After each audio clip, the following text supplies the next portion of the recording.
الحمد لله حمدا كثيرا طيبا مباركا فيه، والصلاة والسلام على سيد الأنبياء والمرسلين محمد وعلى آله وصحبه أجمعين، أما بعد.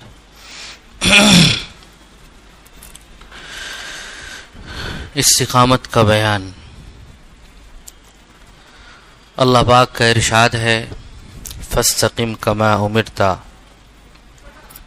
تم ثابت قدم رہو جس طرح تمہیں حکم دیا گیا ہے.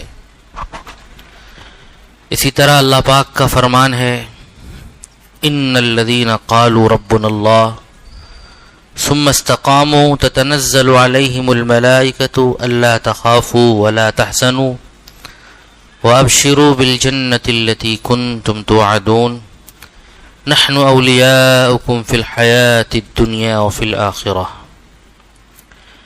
بے شک وہ جنہوں نے کہا کہ ہمارا رب اللہ ہے، ان الذین قالوا ربنا اللہ، ثم استقاموا، پھر وہ اس پر قائم رہے، تتنزل علیہم الملائکہ، فرشتے ان پر اترتے ہیں اور کہتے ہیں نہ ڈرو اور نہ غم کرو، وَأَبْشِرُوا بِالْجَنَّةِ، اور خوش ہو جاؤ اس جنت پر جس کا تم سے وعدہ کیا جاتا تھا. نحن اولیاؤکم فی الحیات الدنیا وفی الآخرہ، ہم تمہارے دوست ہیں دنیا کی زندگی میں اور آخرت میں. وَلَكُمْ فِيهَا مَا تَشْتَهِي أَنفُسُكُمْ وَلَكُمْ فِيهَا مَا تَدَّعُونَ، اور تمہارے لیے اس میں وہ ہے جو تمہارا جی چاہے اور جو تم مانگو. یہ مہمانی ہے بخشنے والے مہربان کی طرف سے. مصنف علیہ الرحمہ نے یہ باب قائم کیا ہے استقامت کا. استقامت کے متعلق جو آیات ہیں، جو حدیثیں ہیں، وہ اس میں بیان کی گئی ہیں. استقامت کہتے کسے ہیں؟ حضرت ابو بکر صدیق رضی اللہ تعالی عنہ استقامت کی تعریف میں فرماتے ہیں کہ استقامت یہ ہے اللہ کے ساتھ کبھی کسی کو شریک نہ کرنا. استقامت کیا ہے اصل؟ اللہ کے ساتھ کبھی کسی کو شریک نہ کرنا. حضرت عمر ابن خطاب رضی اللہ تعالی عنہ وہ استقامت کی تعریف فرماتے ہیں الاستقامہ ان تستقیم علی الامر والنہی ولا تروغ روغان الثعالب.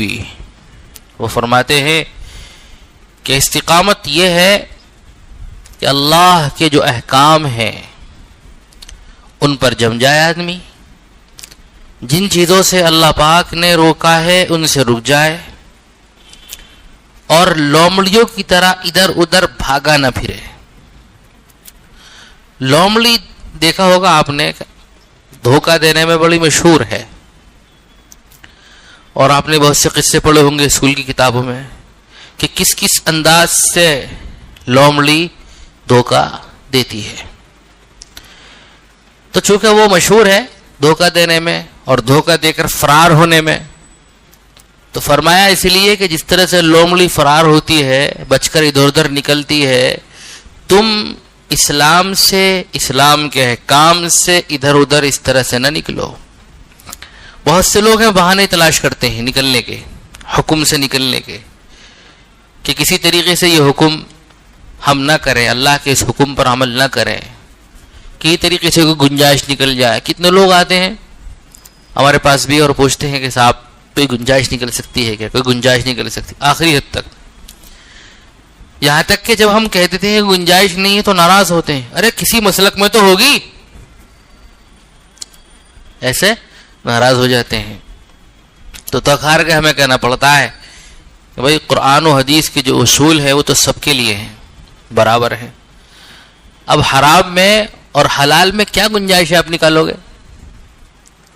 بہت سی چیزیں ہاں مختلف ہی ہیں، ان کے اندر کہیں نہ کہیں گنجائش ہوتی ہے، لیکن اتنی بات یاد رکھنے کی ہے کہ آدمی جس ایک مسلک کو پکڑ لے اسی پر قائم رہے، جس ایک مسلک کو پکڑ لے اسی پر قائم رہے، پھر ادھر ادھر راہ فرار اختیار نہ کرے، کیونکہ اس سے کیا ہوتا ہے، اس سے بڑا نقصان اس کا یہ ہوتا ہے کہ آدمی کے اندر پھر نفسانی خواہشات کی پیروی آتی ہے، نفس جدھر کہے گا ادھر کو چلے گا، اور پھر جو آسان لگے گا اس پر عمل کرے گا، رفتہ رفتہ جو بڑے احکام ہیں انسان ان سے نکلنے لگتا ہے، اعمال سے نکلنے لگتا ہے انسان۔ عام طور پر جو دنیا کے بہت سے گمراہ فرقے اور مبتدعین آپ کو نظر آئیں گے، اور ان کے جو گرو گنڈال ہیں آپ دیکھیں گے سب سے پہلے وہ تقلید سے نکلے ہیں، تقلید سے۔ بھئی چاروں اماموں سے کسی ایک کی تقلید کیا ضروری ہے؟ جس کا مسلک اچھا لگے، جس کی جو بات اچھا لگے مان لو۔ یہاں سے شروعات ہوتی ہے، یہاں سے شروعات ہوتے ہوتے بھئی یہ حکم ہے، یہ بھی تو حکم ہے، یہ بھی تو کر سکتے ہیں، تو اس سے آسان والے حکم آ جائیں گے، اس سے آسان والے حکم آ جائیں گے، رفتہ رفتہ بہت سے احکام کا انکار کرتے چلے جائیں گے۔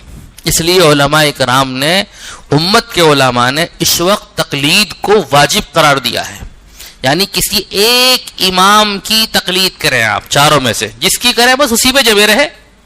ہم یہ نہیں کہتے کہ امام ابو حنیفہ رحمہ اللہ کی کرو، امام شافعی رحمہ اللہ کے مسلک کو آپ نے اختیار کیا ہے تو آپ اسی پر جمے رہیے، امام مالک علیہ الرحمہ کے مسلک کو اختیار کیا ہے تو آپ اسی پر جمے رہیے، امام احمد ابن حنبل کے مسلک کو اختیار کیا ہے تو آپ اسی پر جمے رہیے، اور تمام مسالک کا اور ائمہ کا احترام کیجیے۔ احترام، کبھی کبھی لوگ اتنے آگے بڑھ جاتے ہیں کہ اپنے امام کے مسلک کی تقلید میں اور ان کی محبت میں دوسرے ائمہ کے ساتھ بے احترامی کا معاملہ کرتے ہیں، وہ غلط ہے بالکل۔ میں یہاں پر آپ کو ایک واقعہ سناتا ہوں۔ حضرت مولانا رشید احمد گنگوہی علیہ الرحمہ، یہ دیوبند کی جو جماعت ہے اس جماعت کے سب سے بڑے فقیہ اور مفتی ہیں، پہلے فقیہ النفس ان کو کہا گیا ہے، اور بعض علماء کا یہ خیال ہے کہ اگر یہ امام ابو حنیفہ علیہ الرحمہ کے زمانے میں ہوتے تو جیسے امام صاحب کے شاگرد امام ابو یوسف قاضی القضاء، اسلام کی تاریخ کے پہلے چیف جسٹس، بلکہ دنیا کی تاریخ کے پہلے چیف جسٹس، اور امام محمد علیہ الرحمہ، یہ حضرات جیسے تھے ایسے ہی تقریباً ان کا درجہ ہوتا۔ اللہ نے ایسا علم ان کو عطا فرمایا تھا رشید احمد گنگوہی علیہ الرحمہ کو۔ تو مولانا رشید احمد گنگوہی ایک مرتبہ کوئی بیان فرما رہے تھے فقہ کے اوپر، بڑا اچھا بیان تھا، بڑا عمدہ بیان تھا۔ ان کے ایک شاگرد نے یہ کہا کہ حضرت آپ کے علم کو دیکھ کر سن کر ہمیں یہ اندازہ ہوتا ہے کہ اگر امام شافعی علیہ الرحمہ ہوتے نا تو وہ آپ کی تقلید پر مجبور ہو جاتے، یا یہ کہا کہ امام ابو حنیفہ رحمۃ اللہ علیہ کے مقلد بن جاتے آپ کی تقریر سن کر۔ آپ نے ایسے دلائل بیان کیے ہیں تو حضرت ناراض ہوئے، غصے ہوئے، چہرہ سرخ ہو گیا، کہنے لگے کیا گستاخی اور بے ادبی کی بات کرتے ہو، سمجھ میں نہیں آتا۔ اگر امام صاحب ہوتے تو میں ان کے سامنے دو زانو ہوتا، اور ہو سکتا پھر میں حنفی نہیں رہتا، میں شافعی ہوتا۔ حضرت نے فرمایا کہ اگر وہ رہتے تو اس طرح سے ان کا احترام ہونا چاہیے، اکرام ہونا چاہیے، اور جس ایک مسلک کو آپ لیں اسی پہ جمے رہے، باقی سارے مسالک کو یہ سمجھے کہ سب درست ہے اپنی جگہ پہ، لیکن عمل اسی پہ کریں۔ اس سے جو ہے خواہشات نفسانی کی پیروی کا دروازہ بند ہو جاتا ہے، نفس کی بات ماننے کا دروازہ بند ہو جاتا ہے، اور بہت سے نقصانات سے دینی لحاظ سے جو انسان کو نقصان ہوتے ہیں انسان اس سے محفوظ ہو جاتا ہے۔ مرزا غلام احمد قادیانی سب سے پہلے غیر مقلد ہوا، سب سے پہلے تقلید سے جان چھوڑائی اس نے، اور رفتہ رفتہ دیکھو کہاں چلا گیا۔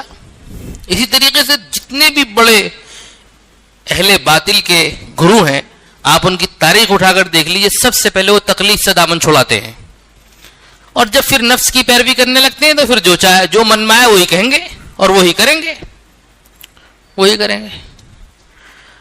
تو بات یہ چل رہی تھی کہ حضرت عمر بن خطاب رضی اللہ تعالیٰ عنہ نے استقامت کی تعریف میں فرمایا ان تستقیم علی الامر والنہی، تم اللہ کے تمام احکامات پر جم جاؤ، اللہ کے جتنے منہیات ہیں یعنی جن چیزوں سے روکا ہے ان پر جم جاؤ، اور جس طرح سے لومڑی بھاگی پھرتی ہے نا ادھر ادھر، تم راہ فرار اختیار نہ کرو، گنجائش کے پیچھے مت پڑو، بلکہ اپنے اندر کیا لاؤ؟ مضبوطی لے کر آؤ اللہ کے کام پر عمل کرنے کے لیے۔ حضرت عثمان غنی رضی اللہ تعالیٰ عنہ نے الگ تعریف بیان فرمائی ہے۔ وہ فرماتے ہیں کہ اخلاص فی العمل کا نام استقامت ہے۔ آدمی جو بھی کام کرے اللہ کے لیے کرے، اخلاص ہونا چاہیے، اسی کو استقامت کہا جاتا ہے۔ اور حضرت علی رضی اللہ تعالی عنہ، عبداللہ ابن عباس رضی اللہ تعالی عنہ، حضرت قتادہ رحمہ اللہ جو بڑے درجے کے مفسر ہیں، یہ سب حضرات یہ کہتے ہیں کہ استقامت کے معنی آتے ہیں اللہ کی اطاعت کرنا اور جتنے فرائض ہیں ان تمام فرائض پر عمل کرنا، اور اس فرائض کے اندر مضبوطی ہو، عمل کرنے میں کیا ہو؟ مضبوطی ہو۔ یہ حضرت علی رضی اللہ تعالیٰ عنہ فرماتے ہیں۔ مجاہد اور عکرمہ یہ دونوں بھی بڑے محدث اور بڑے مفسر ہیں اور تابعی ہیں، یہ حضرات فرماتے ہیں کہ استقامت کے معنی یہ ہے کہ مرتے دم تک کلمہ توحید پر جمے رہنا، مرتے دم تک کلمہ توحید پر جمے رہنا۔ مقاتل یہ بھی بڑے درجے کے مفسر ہیں اور محدث ہیں، یہ فرماتے ہیں کہ معرفت پر قائم رہنا۔ خلاصے کے طور پر یہ ہے کہ یہ ساری چیزیں استقامت میں جمع ہے۔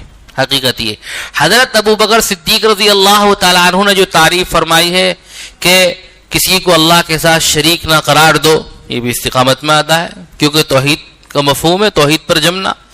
حضرت عمر بن خطاب رضی اللہ تعالیٰ عنہ نے جو تعریف فرمائی ہے کہ امر اور نہی، اللہ کے تمام احکام اور منہیات پر جم جانا اور لومڑیوں کی طرح راہ فرار اختیار نہ کرنا، یہ بھی استقامت کے مفہوم میں داخل ہے۔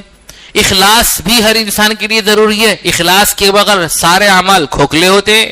حضرت علی اور حضرت ابن عباس رضی اللہ عنہما نے جو تعریف فرمائی ہے وہ بھی استقامت کے اندر شامل ہے کہ انسان کی زندگی میں اطاعت ہونی چاہیے اور فرائض پر انسان عمل کرنے والا ہو۔ اور آخر میں حضرت مجاہد اور عکرمہ نے جو تعریف فرمائی ہے وہ تو سب کا خلاصہ اور لب لباب ہے کہ انسان موت تک کلمہ توحید پر جمع رہے، موت تک کلمہ توحید پر جمع رہے۔ اللہ کے رسول صلی اللہ علیہ وسلم نے ایک موقع پر صحابہ کو کچھ نصیحتیں فرمائی، ان میں سے پہلی نصیحت یہ تھی کہ دیکھو لا الہ الا اللہ کہو اور اس پر اس طرح سے جمے رہو کہ اگر تمہیں جلا دیا جائے، تمہارے ٹکڑے ٹکڑے کر دیے جائیں، تب بھی تم اس سے نہ ہٹنا، تب بھی تم اس سے نہ ہٹنا۔ یہ اسی کی تفسیر ہے جو حضرت اکرمہ اور حضرت مجاہد کہہ رہے ہیں کہ موت تک اسلام پر جمے رہنے کا نام استقامت ہے، جس کو اللہ کے رسول صلی اللہ علیہ وسلم نے اس طرح سے فرمایا کہ اگر تمہارے ٹکڑے ٹکڑے کر دیے جائیں، تمہیں جلا دیا جائے، جب بھی تم اس کلمے سے یعنی توحید سے نہ ہٹنا، توحید سے نہ ہٹ۔ آج ہماری توحید بڑی کمزور ہو گئی ہے، ذرا سی مصائب اور پریشانی آتی ہیں تو پھر ہم متزلزل ہو جاتے ہیں، ہمارے پاؤں ڈگمگا جاتے ہیں۔ اللہ کے رسول صلی اللہ علیہ وسلم ایک مرتبہ ایک جگہ تشریف فرما تھے، ایک صحابی آئے، اور یہ مکی دور ہے جب مکے میں صحابہ پر بڑے سخت حالات تھے، جہاں چاہتا جہاں ملتے وہ ان کو مارا جاتا، پیٹا جاتا، ظلم کیا جاتا، کھچیڑا جاتا ان کو۔ تو یہ اللہ کے رسول صلی اللہ علیہ وسلم کے پاس آئے اور کہنے لگے یا رسول اللہ آپ دعا کیوں نہیں فرماتے ہمارے لیے کہ ہم ان کے مصائب سے چھٹکارا حاصل کر لیں اور اللہ ان پر اپنا عذاب نازل کر دے۔ تو اللہ کے رسول صلی اللہ علیہ وسلم ایک دم سے اٹھ گئے اس طریقے سے اور کہا تم سے پہلی امتوں پر اللہ کے سلسلے میں ایسے مصائب آئے، ایسی مصیبتیں آئیں کہ ایک آدمی کو ان میں سے لایا جاتا، اس سے کہا جاتا کہ ایمان سے ہٹ، وہ نہیں ہٹتا تو اس کو آدھا قبر کے اندر دفن کر دیا جاتا، اور آدھے کو آرے سے چیر دیا جاتا، لیکن پھر بھی وہ اللہ کے کلمے سے نہیں ہٹتا۔ پھر ایک اور شخص کو لایا جاتا اور لانے کے بعد میں لوہے کی کنگھیوں سے اس کے جسموں کو چھیلا جاتا اور اس سے کہا جاتا ایمان چھوڑ دے، لیکن پھر بھی وہ ایمان نہیں چھوڑتا۔ تو تمہارے اوپر تو ابھی اس قسم کے حالات بھی نہیں آئے، تو کیوں تم اس طرح سے خوف محسوس کر رہے ہو، اور کیوں تم اس بات پر آ گئے کہ مجھ سے کہنے لگے کہ ان کے خلاف بد دعا کر دو؟ تو آپ دیکھیے کہ پہلی امتوں پر ایسے حالات آئے، اور خود رسول اللہ صلی اللہ علیہ وسلم اور صحابہ پر بھی حالات آئے، آپ جمے رہے، استقامت کے ساتھ رہے، آپ پیچھے نہیں ہٹے۔ ایسے حالات آپ صلی اللہ علیہ وسلم مکہ مکرمہ میں جب تھے تو ایک دن حرم شریف میں تشریف لائے، نماز پڑھ رہے ہیں، سجدہ کر رہے ہیں۔ سجدہ کرتے ہوئے ابو جہل نے دیکھ لیا، اس نے کہا بھی فلاں محلے میں ابھی اونٹ کٹا ہے، اس کی اوجڑی، بکری کی اوجڑی بھی اچھی خاصی بھاری ہوتی ہے، اور اگر بیل کی یا بھینس کی ہو تو اور بھاری ہوتی ہے، اونٹ کی کتنی بڑی ہوتی ہے دیکھیے آپ۔ اور کہا کہ وہ اوجڑی کوئی اٹھا کر لائے گا، اور کہا کہ خون میں سنی ہوئی، غلاظت میں سنی ہوئی ہونی چاہیے، ایسے نہیں کہ دھوئی جائے تو پھر صاف سی ہو جاتی ہے، کہ سنی ہوئی ہونی چاہیے، لت پت ہو۔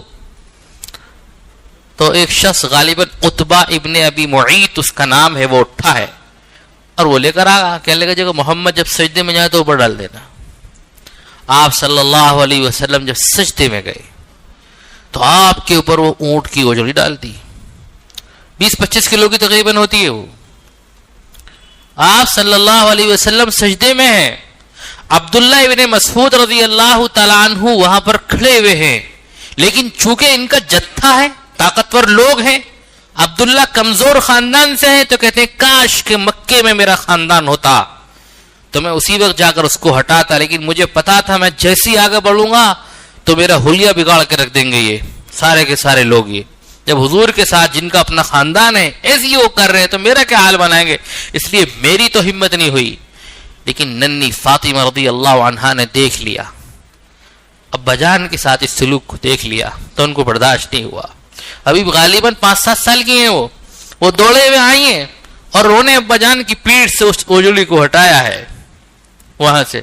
اللہ کے رسول صلی اللہ علیہ وسلم خاموشی سے اٹھے، پورے تحمل کے ساتھ میں، کوئی گالی نہیں دی، گفتار نہیں، غیظ و غضب سے نہیں دیکھا، غصے سے نہیں دیکھا، پوری بشاشت کے ساتھ، تحمل کے ساتھ، بردباری کے ساتھ آپ صلی اللہ علیہ وسلم اپنے گھر تشریف لے گئے۔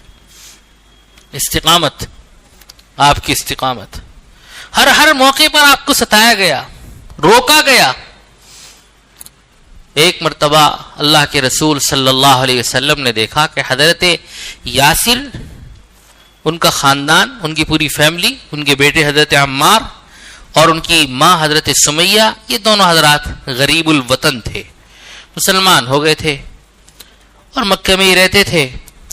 تو چونکہ جو کمزور تھے ان پر ظلم زیادہ کیا جاتا تھا، جو طاقتور لوگ تھے ان کے تو حمایتی آ جاتے تھے، لیکن یہ کمزور تھے تو ان کے اوپر ظلم زیادہ ہوتا تھا۔ تو ایک مرتبہ اللہ کے رسول صلی اللہ علیہ وسلم نے دیکھا کہ ان کے ساتھ ظلم کا معاملہ، حضرت عمار کو ایک طرف باندھ رکھا ہے کفار نے، ان کے والد محترم کو ایک طرف باندھ رکھا ہے کفار نے، ان کی ماں کو بھی باندھ رکھا ہے، اور کوڑے برسائے جا رہے ہیں۔ حضور پاک صلی اللہ علیہ وسلم جب گزرے تو آپ کی آنکھوں میں آنسو آ گئے اور آپ نے کہا اصبروا یا آل عاصر فإن موعدکم الجنہ، صبر کرو یاسر کی اولاد، اللہ نے تمہارے لیے جنت کا وعدہ کر رکھا ہے۔ ان حضرات نے صبر کیا، واقعی میں ثابت قدمی، یہ ہٹے نہیں۔ حالانکہ اگر یہ اسی وقت ہٹ جاتے، نرم پڑ جاتے تو کفار مکہ مالوں کا ذخیرہ ان کے قدموں میں نچھاور کر دیتے، لیکن یہ حضرات نہیں، کچھ بھی ہو جائے ایمان ثم مستقیم، ایمان پر قائم رہنا ان کی رشت کے اندر آ گیا تھا۔ اور ایمان ہے ہی ایسی چیز دوستو، جب یہ دل کے اندر آ جاتی ہے نا تو پھر دنیا کی کوئی طاقت اس کو اکھاڑ نہیں سکتی ہے، کوئی طاقت۔ اور حضرات صحابہ نے یہ کر کے دکھایا۔ قرآن پاک میں ایک بڑا عجیب واقعہ ہے اور اللہ کے رسول صلی اللہ علیہ وسلم نے اس کو حدیث میں بیان فرمایا کہ کسی زمانے میں ایک بادشاہ تھا، اس کے دربار میں بہت سے نجومی رہتے تھے، جو سب سے بڑا نجومی تھا، نجوم یعنی ستاروں کو دیکھ کر خبریں بتانے والا، ستاروں کا علم رکھنے والا، تو جو سب سے بڑا نجومی تھا، وہ کاہن بھی اس کو کہہ سکتے ہیں آپ، وہ کاہن یا نجومی کہنے لگا صاحب میرا بڑھاپا آ چکا ہے، ان قریب میں جا سکتا ہوں، مجھے ڈر ہے کہ میرا علم میرے ساتھ یوں ہی دفن ہو جائے گا، اس لیے آپ کوئی ہوشیار، سمجھدار، ذہین کسی شخص کو میرے ساتھ کر دیں، میں اسے اپنا علم سکھا جاؤں گا، وہ آپ کے کام آئے گا۔ بادشاہ نے کہا اچھا، بہت اچھا، تو اس نے منتخب کر کے ایک بہت ہی ذہین لڑکے کو چنا اور کاہن کے حوالے کر دیا، نجومی کے حوالے کر دیا۔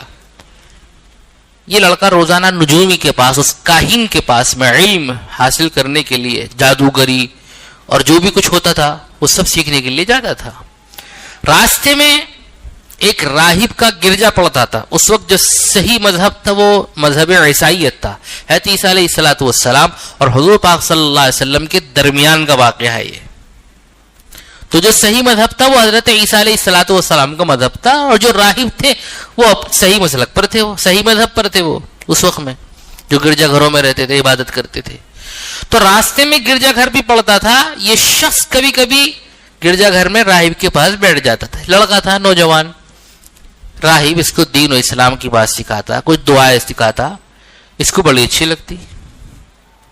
کچھ دن میں ایسا ہوا کہ کاہن اور نجومی کو محسوس ہوا کہ یہ بندہ دیر کرتا ہے آنے میں، یہ بندہ آنے میں دیر کرتا ہے، تو اس نے لڑکے کے گھر پہ کہلوایا، انہوں نے کہا کہاں دیر کرتا ہے؟ کہ لے کے راستے میں سے کرتا، کہ نہیں سیدھا جانا ہے، سیدھا جانا ہے۔ خیر یہ بندہ آتا جاتا رہا، یہ لڑکا، اس کا نام بھی آتا عبداللہ التامر، غالباً اس کا نام آتا ہے اس بچے کا۔ یہ بچہ آتا جاتا رہا، اس میں حالات بھی آئے، اس کو روکنے کی کوشش بھی کی، اس میں اس درمیان اس نے راہب کے مذہب کو تقریباً قبول کر لیا۔ جادوگر کا جو مذہب تھا کاہن کا وہ مشرکانہ تھا، وہ مشرک تھا، اور راہب جو تھا وہ دین اسلام پر تھا۔ اس نے راہب کی صحبت سے دین اسلام کو قبول کر لیا، لیکن اس کی حقانیت اس کے سامنے ابھی نہیں آئی، اسلام کی حقانیت۔ ایک دفعہ ایسا ہوا کہ جس راستے سے یہ آتا تھا وہاں راستے میں ایک بڑا شیر آ گیا، جس کی وجہ سے راستہ رک گیا، ادھر کے لوگ ادھر نہیں جا پا رہے، ادھر کے لوگ ادھر نہیں جا پا رہے۔ تو اس بچے نے ایک پتھر اٹھایا اور کہا کہ اے اللہ، اگر اس راہب کا مذہب سچا ہے تو اس پتھر سے اس کو ہلاک کر دے تو۔ چنانچہ اس نے پتھر مارا، وہ ہلاک ہو گیا۔ حالانکہ شیر کیا پتھر سے ہلاک ہو سکتا ہے؟ وہ تو جو اس کی جو بندوق کی گولی آتی ہے نا، وہ بھی الگ ٹائپ کی آتی ہے۔ عام طور سے جو گولیاں چلتی ہیں اس سے شیر نہیں مرتا، ایک الگ ہی ایک ہائی پاور والی آتی ہے، اس میں بڑی گولی ہوتی ہے، اندر جو چھرا ہوتا ہے اس سے شکار کیا جاتا ہے، اور اس سے شکار کرنے کے بعد بھی ایک آدھ سے کام نہیں چلتا، وہ حملہ کرتا ہے، اور زخمی شیر اور زیادہ طاقتور ہوتا ہے۔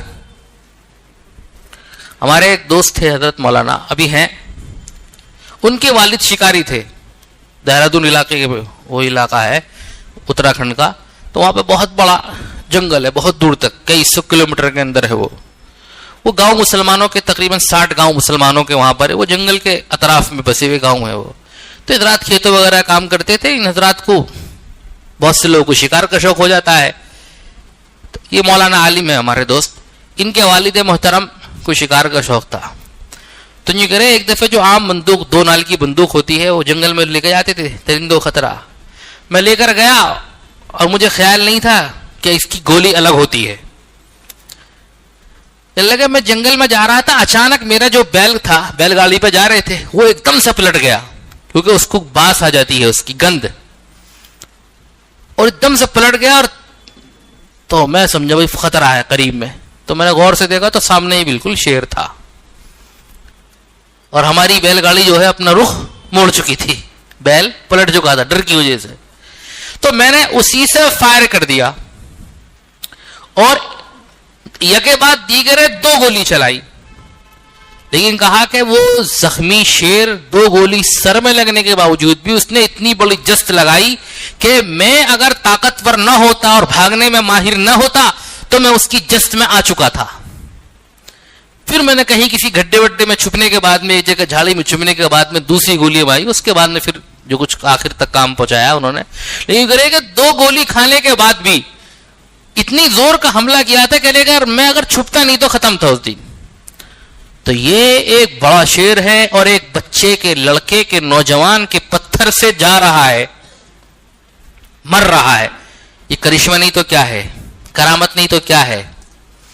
تو سمجھ گئے اسلام حق ہے کہ اللہ کے نام سے یہ درندہ ہلاک ہو گیا, تو ان کے یقین میں اضافہ ہوا. یہ خبر پہلی تو ایک نابینا آیا اور اس نے کہا اچھا جی میں نے سنا تمہارے پاس کوئی کرشمہ ہے. کہ کرشمہ ورشمہ کچھ نہیں ہے, میں اسلام قبول کر چکا ہوں, اسلام قبول کر لو, جو دعا مانگو گے قبول ہوگی. کہنے لگے میں اسلام قبول کر لوں گا, میں بینائی جائی. کہنے لگے بینائی ایسے نہیں, اللہ کے مانگنے سے آئے گی. میں بھی دعا مانگوں تم بھی دعا مانگو. چنانچہ دعا مانگی بچے نے, انہوں نے بھی دعا مانگی, اسلام قبول کر لیا تھا, اللہ نے بینائی واپس کر دی. اس کی خبر عام ہوئی, بادشاہ تک خبر پہنچی. تو بادشاہ نے راہب کو بھی بلایا, نابینا کو بھی بلایا, اس بچے کو بھی بلایا, اور راہب جو عیسائی عالم تھے ان کو اور نابینا کو اسی وقت قتل کرا دیا, اور بچے کے بارے میں حکم دیا کہ اس کو عبرتناک سزا دو, اور اس کے لیے کہا کہ پہاڑ پر لے جاؤ اور وہاں سے گراؤ تاکہ پورا ملک دیکھے, سب دیکھیں. لیکن اللہ کا کرشمہ اور اللہ کی قدرت ابھی بچے کے ساتھ تھی. سب لوگ وہاں گئے, سارے کے سارے لوگ گر گئے, یہ زندہ واپس آ گیا. تو اب بادشاہ نے کہا سمندر میں لے جا کر ڈبو. سمندر میں لے گئے, لیکن عجیب اللہ کا کرشمہ کہ سارے کے سارے لوگ ڈوبے, بچہ واپس آ گیا. بادشاہ حیران کہ اس بچے نے کہا, لڑکے نے کہا ایسے نہیں مرنے والا, اگر تم مجھے مارنا ہی چاہتے ہو تو مجھے لٹکاؤ اور تیر یہ کہہ کر مارو بسمی ربی ھذا الغلام, اس لڑکے کے رب کے نام سے. تم جب یہ کہو گے تو میں مروں گا اور نہیں مر سکتا. بادشاہ نے کہا بہت اچھا. چنانچہ بچے کو لٹکایا سامنے اور تیر یہی کہہ کر مارا گیا تو بچہ ہلاک ہو گیا. لیکن یہاں بچہ ہلاک ہوا, کہتے ہیں نا خون شہیدہ رنگ لاتا ہے. یہ بچہ ہلاک ہوا, ہزاروں لوگ جو اس واقعے کو دیکھ رہے تھے وہ اسلام میں داخل ہو گئے. اس میں مرد بھی تھے, عورتیں بھی تھیں, اور ہزاروں کی تعداد لکھی ہے تفسیری کتابوں میں, تقریباً 20,000 لوگ تھے. بادشاہ بہت چرمرایا اور اسے بہت غصہ آیا. اس نے کہا ہو میرے سامنے اتنی بڑی پبلک, اسی بچے کے جس کو میں نے قتل کیا اسی کے مذہب پر آ گئی, اسلام قبول کر لیا. تو کہا یا تو اسلام سے پھر جاؤ ورنہ بڑی سخت سزا دی جائے گی. لیکن کوئی ایک بھی تیار نہیں ہوا. تو بادشاہ نے کیا کیا, بادشاہ نے آگ جلائی.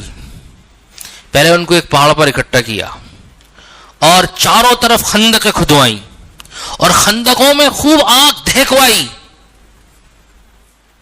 اور پھر اس آگ میں ان لوگوں کو ڈالنا شروع کیا. کہا یا تو اسلام قبول کرو یا آگ مجھے لو, یا تو اسلام قبول کرو یا آگ.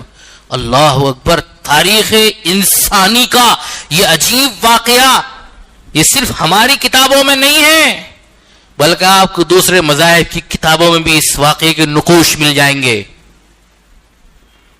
تاریخ اسلامی, تاریخ انسانیت کا ایک عجیب واقعہ. 20,000 لوگوں کو مذہب کی بنیاد پر جلا دیا گیا, اسلام لانے کی بنیاد پر جلا دیا گیا.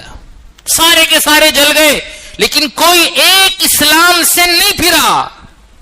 کسی ایک نے اسلام کا, اللہ کا, توحید کا انکار نہیں کیا، سارے کے سارے جل گئے. اللہ کے رسول صلی اللہ علیہ وسلم نے واقعہ سنایا، اور سنانے کے بعد میں آپ نے سورہ بروج کی آیتیں پڑھی. قتل اصحاب الاخدود النار ذات الوقود اذ هم عليها قعود وهم على ما يفعلون بالمؤمنين شهود وما نقموا منهم الا ان يؤمنوا بالله العزيز الحميد الذي له ملك السماوات والارض والله على كل شيء شهيد. یہ آیت پڑھنے کے بعد میں اللہ کے رسول صلی اللہ علیہ وسلم نے فرمایا کہ یہ آیتیں اسی واقعے میں نازل ہوئی ہیں، اسی واقعے کے سلسلے میں، اور ان لوگوں کو اصحاب اخدود کہا گیا ہے. اور پھر یہ بھی سن لیجئے، جب تاریخ میں ایسے ظالمانہ واقعات رونما ہوتے ہیں تو اللہ پاک کی قدرت کو جوش آتا ہے، اور اللہ پاک کی شان انتقام پھر حرکت میں آتی ہے. چنانچہ پھر اس بادشاہ کے اوپر اللہ نے ایک دوسرے بادشاہ کو مسلط کیا، ایسا مسلط کیا کہ یہ بادشاہ، اس کی ساری فوج، اس کے پورے ملک کی بخیاں اکھیڑ دی، تہو بالا کر دیا، نام و نشان مٹا دیا. یہ حبشہ کے بادشاہ نے بھیجا تھا اپنے 2 گورنروں کو، بہت بڑا لشکر لے کر بھیجا تھا. اور یہ جو واقعہ یمن کے اندر کا واقعہ ہے. اس لیے یاد رکھیے، دنیا میں اگر کہیں پر ظلم ہوتا ہے تو ظالمین یہ نہ سمجھیں کہ بس یہ ہم جیت گئے، بلکہ اللہ تعالیٰ دیکھتے ہیں اور ایک وقت آتا ہے کہ دنیا ہی میں ظلم کی سزا بہت جلد اور عبرتناک طریقے سے دی جاتی ہے. خاص طور سے ظلم کی سزا ضرور ملتی ہے. بہرحال اس واقعے کے اندر استقامت سمجھ میں آتی ہے کہ استقامت کسے کہا جاتا ہے، کہ لوگ جلانے پہ آئے، جل گئے، لیکن دین نہیں چھوڑا، اسلام نہیں چھوڑا، مذہب سے نہیں پھرے. یہی جذبہ ہر ایک کے اندر ہونا چاہیے. حضور صلی اللہ علیہ وسلم نے فرمایا کہ جب یہ کلمہ پڑھ لو، لا الہ الا اللہ محمد الرسول اللہ، تو اب اگر تمہیں جلا بھی دیا جائے، تمہارے ٹکڑے ٹکڑے بھی کر دیے جائیں، تو تم کو اس سے پیچھے نہیں پھرنا ہے، اسی پر جمے رہنا ہے. اسی کا نام استقامت ہے.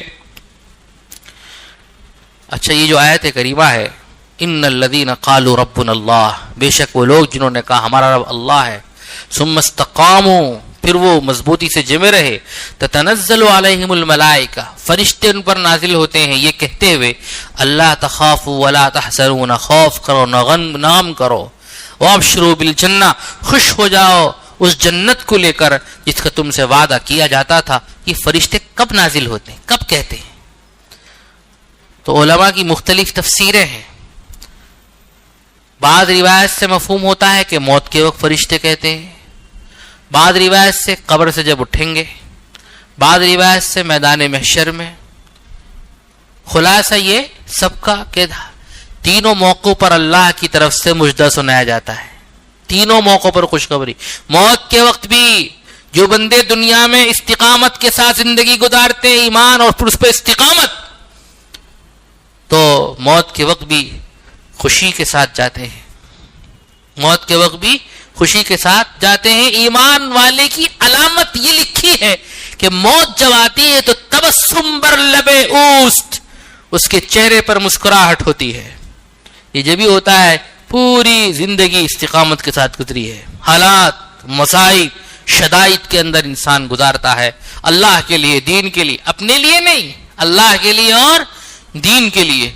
موت کے وقت پھر اس کو بشارت ملتی ہے تو مسکراتا ہوا جاتا ہے. دیوبند کے اندر ایک بزرگ تھے، یہ بات کہہ کے بات ختم کرتا ہوں، دیر تو نہیں ہو رہی، یہ تو بہت وقت ہے ماشاءاللہ. میاں جی منع شاہ، دیوبند کے مدرسے کی جب بنیاد رکھی جا رہی تھی تو مولانا قاسم نانوتوی رحمۃ اللہ علیہ نے کہا کہ میں آج اس مدرسے کی پہلی اینٹ ایک ایسے شخص سے رکھواؤں گا کہ جس نے گناہ کبیرہ تو کبیرہ کبھی صغیرہ بھی نہیں کیا، بلکہ بعض جگہ لکھا کبیرہ کبیرہ صغیرہ کا خیال بھی اس کے دل میں نہیں آیا. لوگ پریشان تھے کہاں سے کس بزرگ کو بلائیں گے. لیکن وہیں دیوبند کی بستی میں ایک سید زادے سادات میں سے ایک بزرگ رہا کرتے تھے, میاں جی من شاہ ان کو کہتے تھے. حضرت مولانا قاسم نانوتوی رحمۃ اللہ علیہ ان کو جانتے تھے. کہتے ہیں قدر جوہر شاہ دانت یا بدانت جوہری, جوہر کی قدر, موتی کی قدر تو جوہری جانتا ہے, کوئی اور نہیں جانتا. بادشاہ بھی نہیں جانتا, کبھی کبھی جوہری پہچانتا ہے اس کی قدر. تو ایسے ہی ایسے شخص کو اہل دل ہی پہچانیں گے. تو حضرت نانوتوی پہچانتے تھے. حضرت بلا کر لائے تو تمام بڑے بڑے اکابر علماء اصحاب نسبت جمع تھے. سب نے اتفاق کیا ہاں واقعی میں آپ ہی اس لائق ہیں کہ آپ اس مدرسے کی پہلی اینٹ رکھیں, اس مدرسے کی پہلی اینٹ رکھیں. وہ میاں جی من شاہ صاحب جب ان کا انتقال ہوا تو انتقال کے بعد وہ ہنس رہے تھے. لوگ سمجھے وہ زندہ ہیں. حکیم کو بلاؤ, طبیب کو بلاؤ. اب حکیم کو بلایا, طبیب کو بلایا, رکت تو چل نہیں رہی ہے لیکن حضرت ہنس رہے. لوگوں نے دیکھ لیا. حضرت نانوتوی کو بلایا. حضرت نانوتوی رحمۃ اللہ نے پھر اپنی روحانیت کے ذریعے سے پتہ لگانے کی کوشش کی, مراقبہ کیا, اللہ کی طرف متوجہ ہوئے. مراقبہ کرنے کے بعد کہا کہ نہیں حضرت کا انتقال ہو چکا ہے. اصل میں انتقال ہونے کے بعد جب اللہ کے انعامات کا مشاہدہ کیا انہوں نے, روح وہاں پہنچی جہاں پہنچائی جاتی ہے اور وہاں اللہ کے انعامات کا مشاہدہ کیا تو روح ایک دم سے کھلکھلا کر ہنسی اور اس کے اثرات ان کے جسم کے اوپر بھی آئے. اصل روح ہنس رہی ہے وہاں پر اور اس کے اثرات نمایاں ان کے جسم پہ بھی ہو رہے. تو ایمان والا جب مرتا ہے تو مسکراتے ہوئے مرتا ہے. اللہ ایسی زندگی ہم کو بھی عطا فرمائے.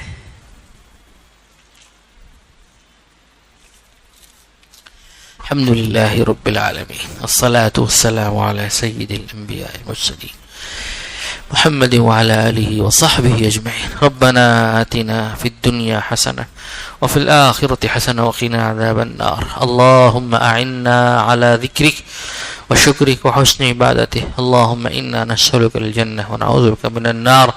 اللهم ألهمنا مراشد أمورنا وأعذنا من شرور أنفسنا ومن سيئات أعمالنا. سبحان ربك